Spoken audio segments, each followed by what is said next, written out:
Vous informer, c'est votre droit et nous on a fait notre devoir, mesdames et messieurs. Bienvenue à suivre cette édition de ce mercredi à la une. La période de la préparation festive est souvent caractérisée par les antivalaires. Pour ce faire, la nouvelle société civile congolaise de Butembo appelle le service de sécurité à doubler plus d'efforts et de stratégies particulières. Objectif visé, garantir la quiétude de paisible population pendant cette période de fin d'année.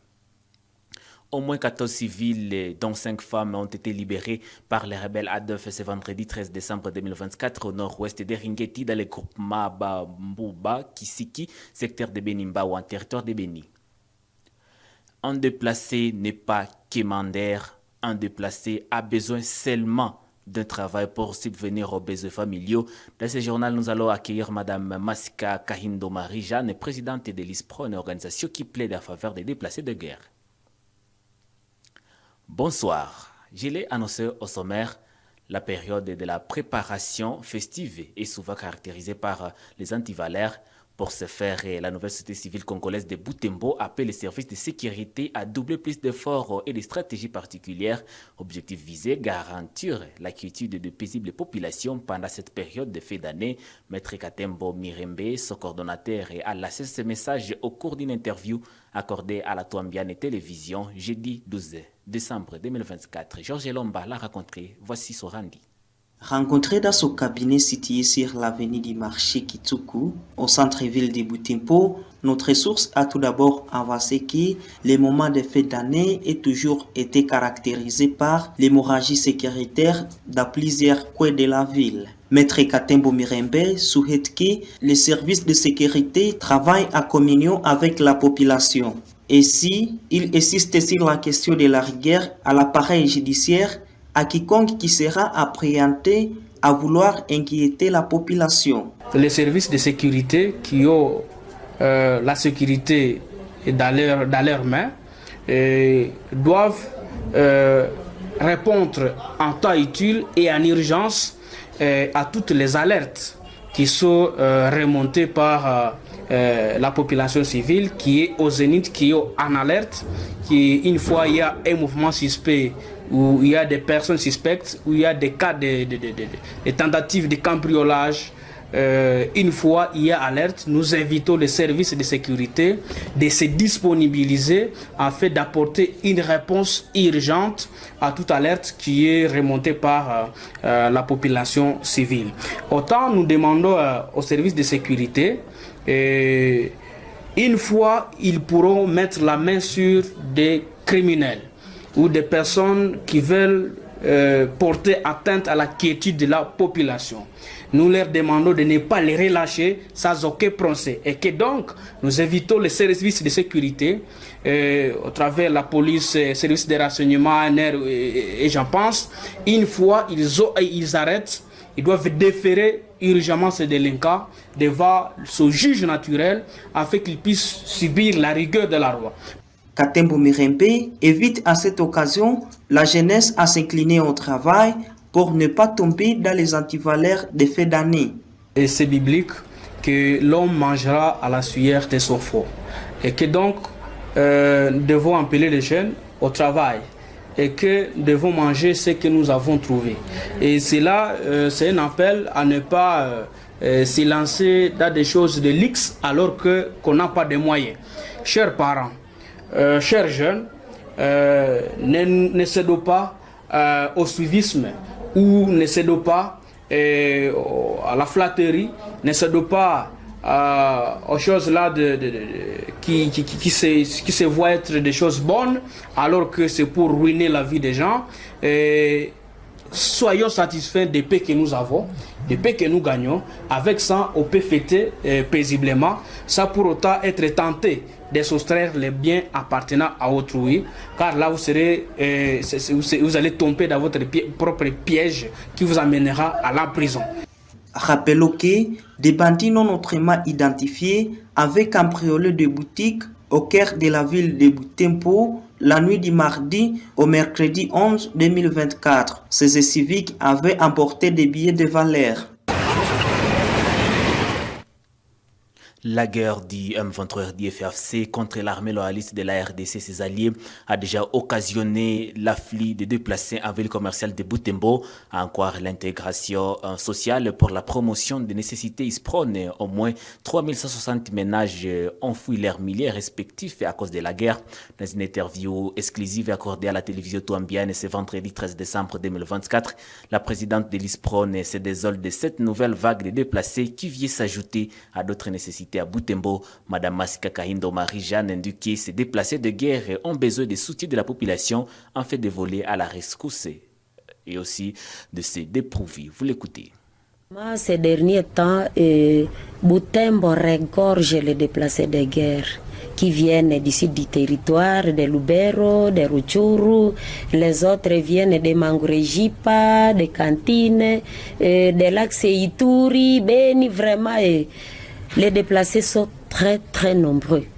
Alors, je peux vous dire que la nouvelle vague doit atteindre plus de 3160 ménages. Qui dit ménage, vraiment dit famille. C'est que pour trouver le nombre de personnes, vous pouvez prendre ce nombre, vous le multiplier par 6. Vous voyez que vraiment les déplacés sont très nombreux. Et je peux vous dire que je remercie aussi PAM qui avait assisté plus de 5682 ménages. Vraiment, c'est très bien. Mais le nombre que je viens de donner, 3160 ménages et plus, et ceux-là ne sont pas assistés. Au moins 14 civils, dont 5 femmes, ont été libérés par les rebelles ADF ce vendredi 13 décembre 2024 au nord-ouest de Ringeti, dans le groupement Bambouba, Kisiki, secteur de Benimba, au territoire de Benim.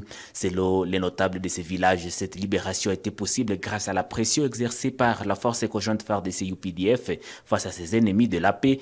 Bravo Mouindo appelle à cette occasion les autorités militaires à multiplier des patrouilles et des combats au périphérique de Ringeti afin de mieux protéger la population à une éventuelle attaque. Suivez. Na kwa hiyo tunaendelea vile vile kushukuru jeshi letu la taifa yani FARDC. Nous remercions vraiment notre armée, surtout les opérations conjointes FARDC et UPDF. C'est grâce à leur pression que ces rebelles ADF ont libéré ces habitants de la RDC. Nous appelons ces deux forces, donc le FARDC et l'UPDF, de rester sur les relais, donc de multiplier plus de patrouilles dans ce triangle de la mort qui occasionne souvent des attaques dans notre contrée. Et leur courage sera une preuve de la protection de la population contre ces attaques répétitives des rebelles ADF.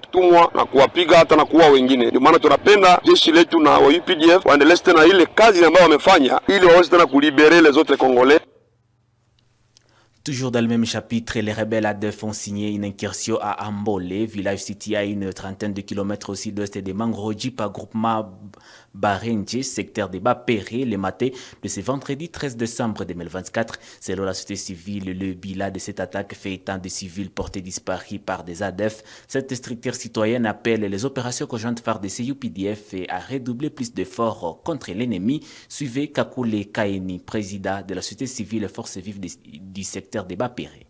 Ce qui nous inquiète parce que la situation n'est pas vraiment prise en compte, n'est pas prise en considération. Parce que vous savez, depuis que les ADF ont attaqué le secteur de Bapéré, ça fait plus ou moins 6 mois.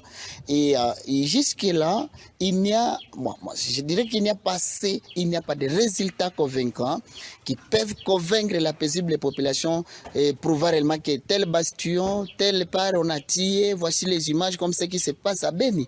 Mais nous sommes en train seulement d'écouter qu'on est encore vandalisé vandalisé Bandulu.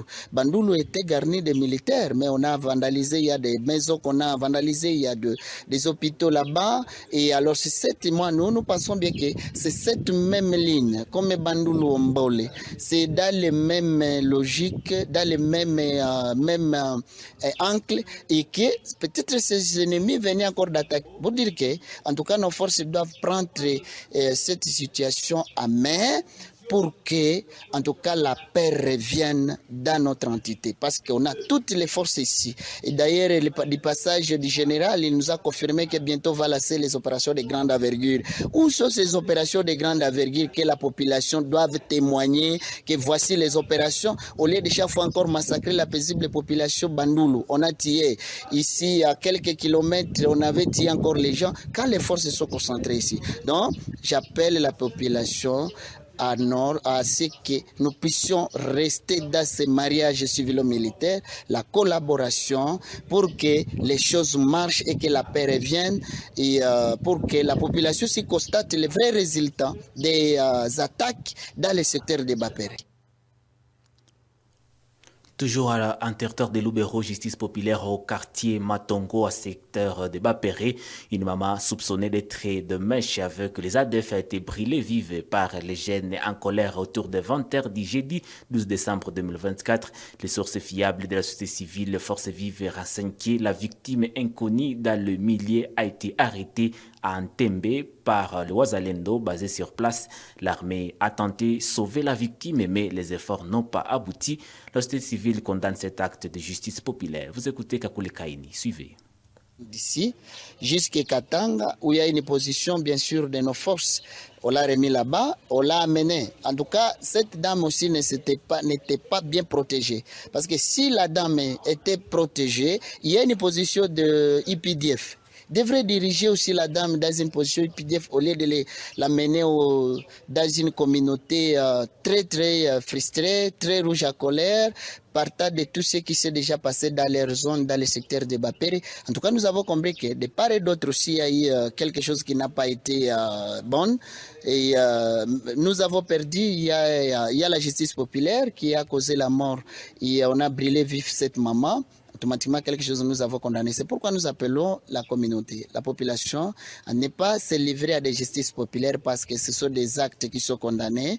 Et aussi à la justice aussi et à nos forces de voir comment bien jouer les rôles. On doit protéger, bien sûr, quand on a enlevé quelqu'un, il est suspect et amené entre les mains des services, automatiquement les services devraient s'impliquer pour qu'on ne puisse pas assister. Parce qu'avec des justices populaires, on risquerait de tuer, de maltraiter les innocents et bien sûr aussi ils peuvent aussi donner des informations fiables qui peuvent encore aider nos forces de diligenter des enquêtes, de frapper, de restaurer la paix partout, mais quand il est victime, automatiquement on ne saura plus. C'est pourquoi que chacun joue son rôle de pacification. L'invité de ce journal est Mme Masika Kaindo Marie-Jeanne, présidente de l'ISPRON, qui insiste qu'un déplacé n'est pas commandaire, un déplacé a besoin seulement d'un travail pour subvenir aux besoins familiaux. Masika Marie-Jeanne va nous dévoiler les difficultés auxquelles s'est heurté le déplacé de Butembo. Vous l'écoutez, il répond aux questions. Alors elle répond aux questions de Tombien Télévision. Madame Masika Kaindo Marie-Jeanne, bonjour. Bonjour papa journaliste. Vous êtes la présidente de l'ISPRON, l'organisation qui fait la promotion des nécessités. Et aujourd'hui, nous vous retrouvons dans ce bureau pour parler des questions liées aux déplacés. Voilà, nous sommes en train d'assister à la guerre qui oppose le M23 et le FARDC. Et cette guerre cause souvent des déplacements massifs. Est-ce qu'on peut savoir si à Butembo on a déjà enregistré quelques déplacés venus du territoire de Lubero? Merci de m'avoir posé cette question très pertinente. Et je peux vous dire que l'ISPRON reçoit à son office les déplacés qui viennent de partout. Vraiment, ces derniers temps, Butembo regorge les déplacés de guerre qui viennent d'ici du territoire, de Lubero, de Rutshuru, les autres viennent de Mangurejipa, de Cantine, de l'Axe Ituri, Beni, vraiment, les déplacés sont très très nombreux. Alors, je peux vous dire que la nouvelle vague doit atteindre plus de 3160 ménages. Qui dit ménage, vraiment dit famille. C'est que pour trouver le nombre de personnes, vous pouvez prendre ce nombre, vous le multipliez par 6. Vous voyez que vraiment les déplacés sont très nombreux. Et je peux vous dire que je remercie aussi PAM qui avait assisté plus de 5682 ménages. Vraiment, c'est très bien.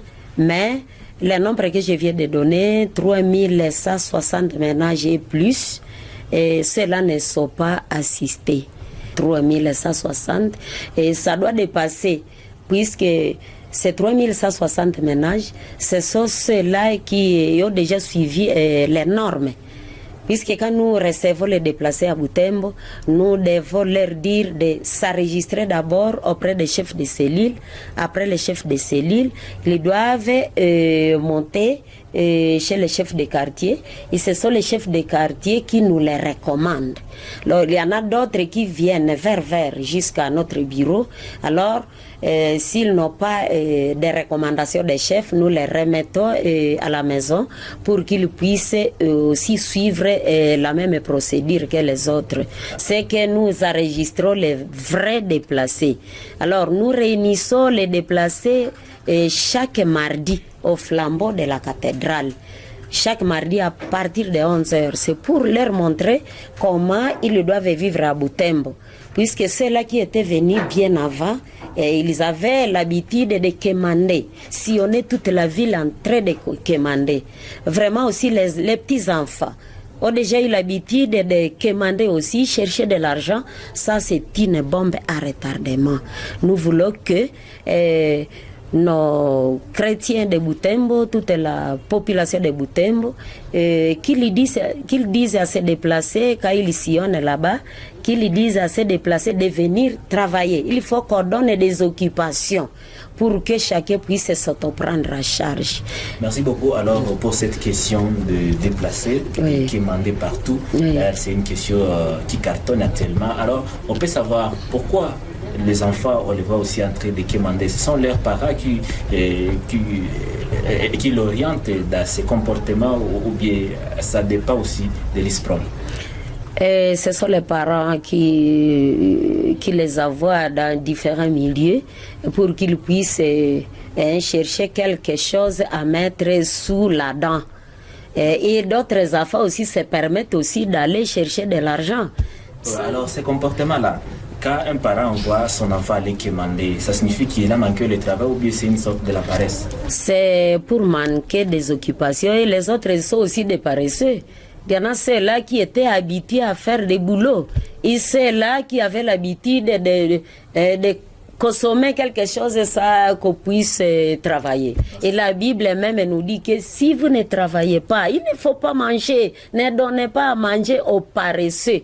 Alors, aux bibolais et bibolaises, il faut qu'ils nous viennent souvent ici à l'ISPRON. Et si vous avez des occupations, venez. Nous devons communiquer aux déplacés à pleine réunion qu'ils doivent aller travailler. Donc pour éradiquer plus ce phénomène-là de quémander partout, l'essentiel c'est de créer des emplois à ces nécessités. Exactement. Il faut aussi qu'ils prient, puisque nous recevons les déplacés qui viennent des différentes confessions religieuses. Il faut qu'ils prient avec d'autres chrétiens. Ces chrétiens doivent s'occuper de...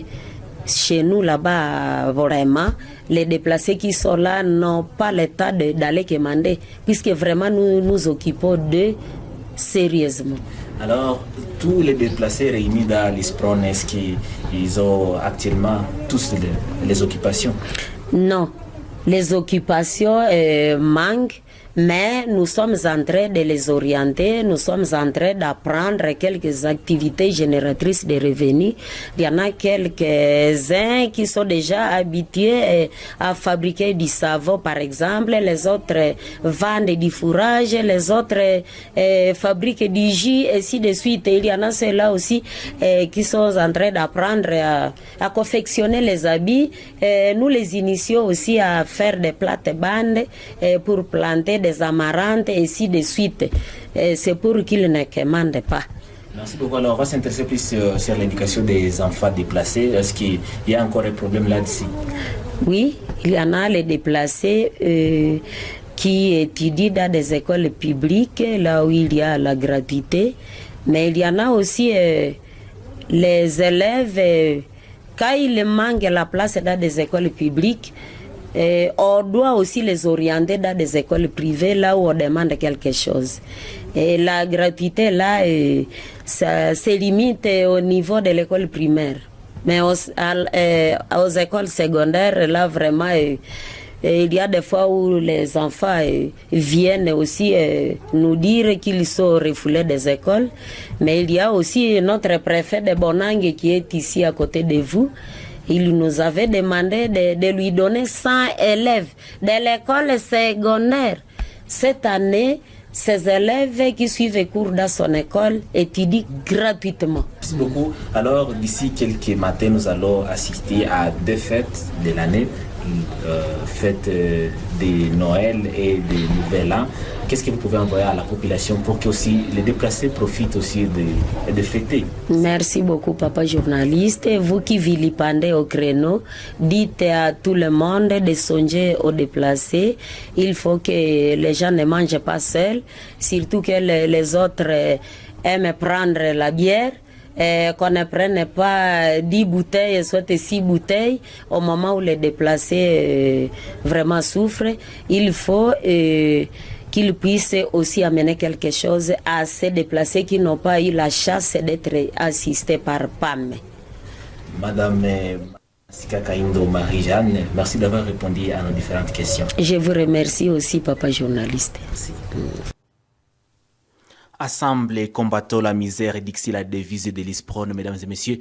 C'est à cette heure que nous mettons un grand point à notre session d'actualité. Merci de l'avoir suivi. Merci de suivre toujours tout en bien dans votre portable. Portez-vous bien.